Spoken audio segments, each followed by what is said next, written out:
मित्रांनो 2 किंवा 3 महिन्यानंतर एक्झाम तुमची येणार आहे. मला वाटतं 1.5 महिना बाकी असेल, 1.5 किंवा 2 महिना. तर तुम्हाला पेपरमध्ये ना एक फिल्म रिव्ह्यू आणि बुक रिव्ह्यू हे 100% विचारले जातं.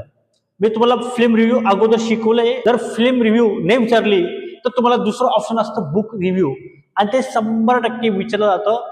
मी तुम्हाला फक्त एक वाचून दाखवेल कोणते पॉईंट विचारले जातात. हे तुम्ही जसेच्या तसं लिहून टाकलं तर तुम्हाला नक्कीच पैकीच्या पैकी मार्क्स मिळतील. हा पण लक्षात ठेवा, लिहिताना तुमचे हँड रायटिंग खूप छान पाहिजे, लिहिण्याची पद्धत मस्तपैकी पाहिजे, तरच तुम्हाला चांगले पैकीचे पैकी मार्क्स मिळतील. हेच पॉईंट तुम्हाला पेपरमध्ये जास्तीत जास्त विचारले जातात. आणि दुसरी गोष्ट, मी एक एक्स्ट्रा पॉईंट पण देऊन दिलाय, ओपिनियन. मी तुम्हाला सोप्या भाषेत पण लिहून दिलं असतं, पण सोपी भाषेमध्ये तुम्हाला मार्क्स मिळण्याचे चान्स कमी असतं, कारण तुम्ही 12वीच्या लेवलचे विद्यार्थी आहात. जर तुम्ही 12वीच्या लेवलचे विद्यार्थी असता तर तुमची लेवल बी तशी पाहिजे ना, की तुम्हाला 5वी 6वी 8वी 10वी पर्यंतची. तर त्या लेवलचं तुम्हाला लिहून दिले. जर ही पद्धत तुम्ही लिहिली तर नक्की तुम्हाला कामात येईल. बघा, बुक रिव्ह्यू बघू आपण. बुक रिव्ह्यू म्हणजे काय, पुस्तक जे तुम्ही वाचतात त्याचं फक्त एक शॉर्टकट मध्ये तुम्हाला सांगायचे, शॉर्टकट मध्ये. पॉईंट बघा, जास्त पॉईंट करून तुम्ही विचारतील पहा. टायटल, जे पुस्तक तुम्ही वाचले ते पुस्तकचं नाव लिहायचं. मग तो कोणतं पुस्तक घ्या, कारण पेपरमध्ये तुम्हाला असं विचारलं जात नाही की कोणत्या पुस्तकाबद्दल विचारलं गेलं, ते एनी बुक म्हणतात. पण समजा विचारलं गेलं तर काही टेन्शन नाही, थोडी फार चेंजेस करून ते स्टोरी लिहून टाकायची. ऑथर, लेखक कोण आहे. जेनर म्हणजे काय, ते पुस्तक कशाबद्दल आहे, रोमॅन्टिक आहे, थ्रिलर आहे, कॉमेडी आहे, ऑटोबायोग्राफी, कशाबद्दल आहे ते तुम्हाला लिहायचे. जनरलचा अर्थ तो होतो. तर बघा पॉईंट कोणकोणते. त्याच्यानंतर दुसरा पॉईंट, सब्जेक्ट, स्टोरी, इन्फॉर्मेशन, एकच येते. हे पॉईंट तुम्हाला विचारतील. पुढचं, लँग्वेज, स्टाईल, प्रेझेंटेशन, ते पॉईंट विचारतील. आणि बेनिफिट अँड मेसेज, हे 4 पॉईंट जास्त करून विचारले जातात. आणि समजा चुकत माकत तुम्हाला हे विचारलं गेलं तर ते बी तुम्हाला लिहून दिलं आहे. तर बघा, टायटल तुम्हाला मी वाचून दाखवतो, कदाचित तुम्हाला दिसणार नाही. Title, wings of fire. Wings of fire हे पुस्तकाबद्दल आपण फिल्म रिव्ह्यू बघणार आहे. ऑथर म्हणजे लेखक doctor APJ Abdul Kalam. General काय, ऑटोबायोग्राफी. तो तर सब्जेक्ट, स्टोरी आणि इन्फॉर्मेशन, त्याची थोडीशी एक माहिती दिली की ती स्टोरी कशाबद्दल आहे. मी तुम्हाला शॉर्टकट सांगतो. हे आत्मचरित्र आहे डॉक्टर APJ अब्दुल कलाम यांचं. त्यांच्या लाईफ बद्दल सांगितलेलं आहे की त्यांची लाईफ कशी होती, त्यांनी कसं किती स्ट्रगल केलंय, त्या स्ट्रगलीतून त्यांनी आपलं साम्राज्य कसं निर्माण केलं. त्यांच्या गुरुकडे ते गेले की गुरुजी मला एक पुस्तक पाहिजे म्हणे. गुरुजींनी त्याला दिलं, घे बाबा पुस्तक. गुरुजींना असं वाटलं की हे पुस्तक 10-15 एक महिन्याने तो आणेल. तो दुसऱ्या दिवशी ते पुस्तक आणतो डॉक्टर APJ अब्दुल कलाम. आणि गुरुजी त्याला विचारतो, काय बाबा हे पुस्तक तुझं वाचन झालं. हो म्हणे, वाचून टाकलं म्हणे. गुरुजींना डाऊट वाटलं, काही सांगत असेल. गुरुजींनी त्याला काही प्रश्न विचारला, त्यांनी एक एक प्रश्नाचं उत्तर दिलं. तर गुरुजींना वाटलं की हा मुलगा काहीतरी भविष्यामध्ये काहीतरी बनणार आहे.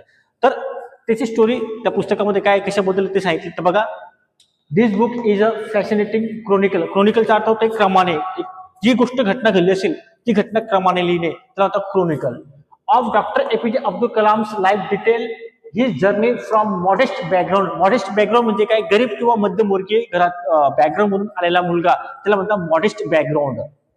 In Rameswaram to becoming India's leading space scientist and the president.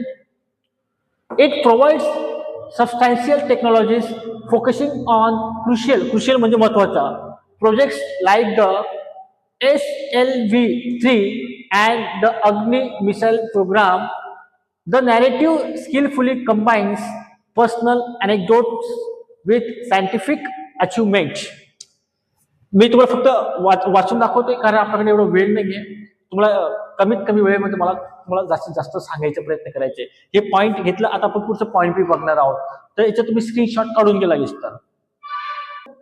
पेपरमध्ये तुम्हाला 4 पॉईंट विचारतात. मी तुम्हाला बोललोय, तुम्हाला 12वीला जसं तुम्हाला फिल्म रिव्ह्यू किंवा बुक रिव्ह्यू लिहायचे असेल तर मी जी पद्धत तुम्हाला सांगतोय त्या पद्धतीने लिहिण्याचा प्रयत्न करा. तुम्हाला पूर्ण पैकीच्या पैकी मार्क्स मिळतील. सोपी भाषा पण मी लिहून दिली असते, पण त्याला मार्क्स मिळण्याचे चान्सेस कमी असतात, कारण तुम्ही आता 12वीला आहात, तुमची लेवल वाढली आहे. तुम्ही आता 8वी किंवा 9वीची किंवा 10वीची विद्यार्थी नाही की तुम्ही बेसिक मध्ये लिहिणार आहात this book is very interesting, very easy वगैरे. ते काही लिहायची गरज नाही बाबांनो. आता ते लहान मुलांची भाषा आहे. थोडं तुम्ही आता मॅच्युअर झालाय, 12वीला गेलाय, तर तुमची लँग्वेज बी तशी पाहिजे. जसं जसं तुम्ही मोठे होणार तशी लँग्वेज तुमची इम्प्रूव्ह झाली पाहिजे. तर मी तुला पुढचं पॉईंट सांगतो, तुम्हाला फक्त वाचून दाखवतो, म्हणजे कसे तुम्हाला जे भाग दिसत नसेल तर तुम्हाला तो क्लिअर होऊन जाईल. आणि जर तुम्हाला कधी काही अडचण आली तर मला कमेंट करून नक्की सांगा. पुढचा तिसरा भाग काय बघा, लँग्वेज आहे, स्टाईल आहे आणि प्रेझेंटेशन आहे. ठीक आहे, एकच आहे. लँग्वेज म्हणजे त्याची भाषा कशी आहे, लँग्वेज आणि स्टाईल, ती लँग्वेज कशी वापरलेली आहे, कोणत्या पद्धतीने वापरलेली आहे. ओके. आणि प्रेझेंटेशन, तर बघा पहिलं बघू आपण language and style. The language is articulate. Articulate म्हणजे स्पष्ट, डायरेक्ट म्हणजे डायरेक्ट बोलणे, अँड इन्स्पायरिंग आपलं मोटिवेट करते ते. It maintains a personal and professional tone, making complex technical ideas easy to grasp. The style is honest, honest म्हणजे इमानदार, and reflective, which is highly effective for an autobiography. तुम्हाला समजलं, तुम्ही लिहून घेतात, नोट्स करून घेतात. त्याच्यातलं बघा प्रेझेंटेशन. प्रेझेंटेशन बघा, द स्ट्रक्चर, स्ट्रक्चर म्हणजे रचना, is well connected into 4 parts, म्हणजे ते पुस्तकचे 4 पार्ट्स मध्ये कनेक्ट केलेले आहे. पहिला भाग बघा ओरिएंटेशन, क्रिएशन. आता हे बघ, हे प्रपोल्झन, काही लोक प्रपोल्शन म्हणतात, पण ते propulsion and contemplation, ensuring a smooth flow through different phases of his life and career. तर या पुस्तकामध्ये काही डिफरंट 4 फेजेस जे मोजलेले आहेत ते त्यांनी सांगितलं बघा, 4 डिफरंट बघा, ओरिएंटेशन, क्रिएशन, प्रपोल्झन अँड कंटेम्प्लेशन. फक्त बघा ही ऑटोबायोग्राफी, त्यांच्या जीवनाची रूपरेषा सांगितली, त्याच्यातली लँग्वेज काय अतिशय स्पष्ट आणि क्लिअर आहे ते मध्ये. त्यामध्ये कोणत्याही प्रकारचं थोडंफार टेक्निकल इश्यूज असतील, पण डायरेक्ट ते लोकांशी संबोधित करतं. पुढचा पॉईंट बघा, बेनिफिट किंवा मेसेज, म्हणजे या पुस्तकाचा काय फायदा आहे, काय मेसेज आहे भाऊ. ओके, आता बघा कोणत्या पुस्तकचं काही ना काही मेसेज असतं, कोणत्याही चित्रपटाचं जर तुम्ही पाहत असता तर चित्रपटाचं काहीतरी मेसेज असतो. तर बघा, दी सेंट्रल मेसेज म्हणजे सेंट्रल म्हणजे जो मेन असेल, revolves around the powerful of vision, दृष्टिकोन दाखवते, resilience and dedicated theme. Core message त्याच्यातलाच भाग या, कोर मेसेज जो मेन काय असेल, कोर मेसेज बघा, the book stresses the importance of igniting, काही लोक इग्नायटिंग म्हणतात, काही लोक इग्निटिंग म्हणतात, one's inner potential and maintaining an unwavering commitment to achieving a greater collective goal. अजून एक याच्यातलं अजून एक लेसन, त्याच्यातलं लेसन काय मी बघा हा भाग सांगितलाय. तर जे काय अनवेवरिंग कमिटमेंट म्हणजे काय, जे तुम्ही ठरवतात की मला हे पक्क आहे, मला करायचेच आहे, काहीही होऊन जाऊ. जेव्हा तुमचं डेडिकेशन असतं ते काम करण्यासाठी, तर तुम्ही तन मन सर्व लावून देतात आणि ते काम, तो गोल तुम्ही अचीव्ह करतात. जसं डॉक्टर एपीजे अब्दुल कलाम यांचे सुद्धा ते गोल होते की त्याला काहीतरी करून दाखवायचे, आणि त्यांनी तो प्रयत्न केलाच. फक्त प्रयत्न केलाच नाही, तर त्यांनी मनापासून त्याला हार्डवर्क, ज्याला आपण म्हणतो ते हार्डवर्क, हाडाचं पाणी करणं, ते पूर्ण हाडाचं पाणी त्यांनी केलेलं आहे. मला काही त्याच्यातलं काही डिटेल नाही सांगायचे, मला फक्त परीक्षेपुरतं बोलायचे. तर परीक्षेमध्ये कोणतेही ऑटोबायोग्राफी आले, शक्यतो हेच पॉईंट लिहून टाकले तुम्ही ऑटोबायोग्राफीचे, थोडंफार चेंजेस, नाव वगैरे चेंजेस करून, थोडेफार पॉईंट चेंजेस करून, तर तुम्ही चांगल्या पद्धती पैकीच्या पैकी मार्क्स मिळू शकतात. याच्यातला अजून एक लेसन आणि ओपिनियन भाग बाकी, जो लेसन आहे तो हाच असेल, तो मेसेज मधलाच आहे. तर आपण पुढचं बघणार तो लेसन, आपण पार्ट बघतोय, पार्ट म्हणजे तोच मेसेजचाच एक मधला तो भाग आहे लेसन. तर लेसन बघा, लेसन म्हणजे काय, तिथून तुम्ही काय धडा घेतलात. It serves as a powerful testament to the idea that failure is a temporary event and consistent hard work is the true key to success. याचा अर्थ थोडक्यात सांगतो तुम्हाला मी. बघा, माणसाच्या लाईफमध्ये फेल्युअर नक्की येतं, अपयश नक्की येतं, प्रत्येकाच्या लाईफमध्ये येतं अपयश.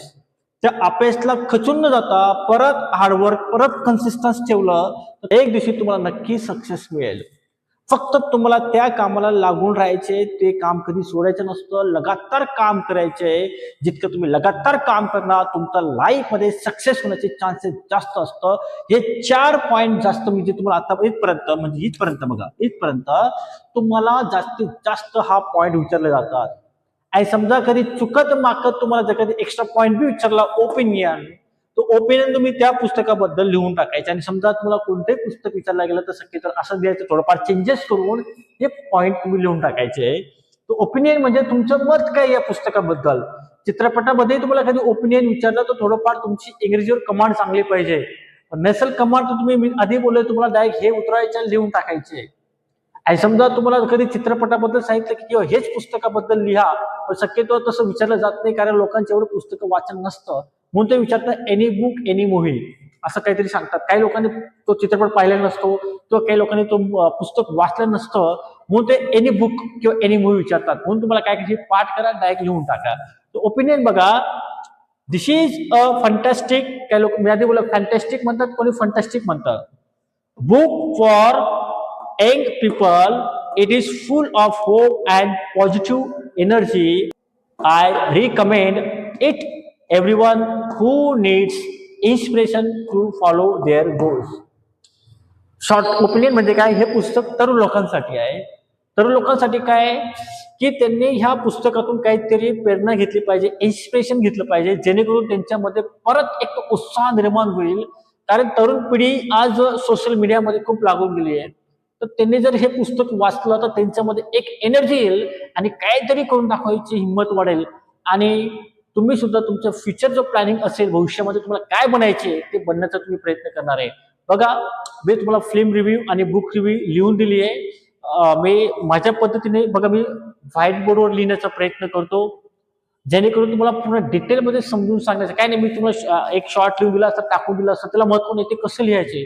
आता मी तुम्हाला पुढचं टॉपिक काय शिकवणार आहे बघा, ईमेल रायटिंग घेणार आहे. ईमेल रायटिंग तुम्हाला डिटेलमध्ये कसं लिहायचं, एकच ईमेल रायटिंग लिहून देईल, तुम्हाला सर्व ईमेल रायटिंग लिहिता येईल. त्याच्यात व्हर्च्युअल मेसेज, जर मला वेळ मिळाला तर मी व्हर्च्युअल मेसेज सुद्धा लिहिणार आहे. ब्लॉग रायटिंग कसं लिहितात ते लिहिणार आहे. स्पीच रायटिंगची एक टेक्निक तुम्हाला सांगणार आहे. तर तुम्ही नक्की कमेंट करा मला की सर तुम्हाला कोणता टॉपिक शिकायचा आहे, नेक्स्ट टॉपिक तुम्हाला कोणता पाहिजे, मला कमेंट करा. मी तो टॉपिक तुमच्यासाठी पुढच्या व्हिडिओमध्ये नक्की घेऊन येईल. तो तुमचा कमेंट महत्वाचा असतो. जर तुम्हाला हा व्हिडिओ आवडला तर नक्की लाईक करा, शेअर करा, कमेंट करा. जे नवीन असतील तर नक्की त्यांनी सबस्क्राईब करा. Thank you very much.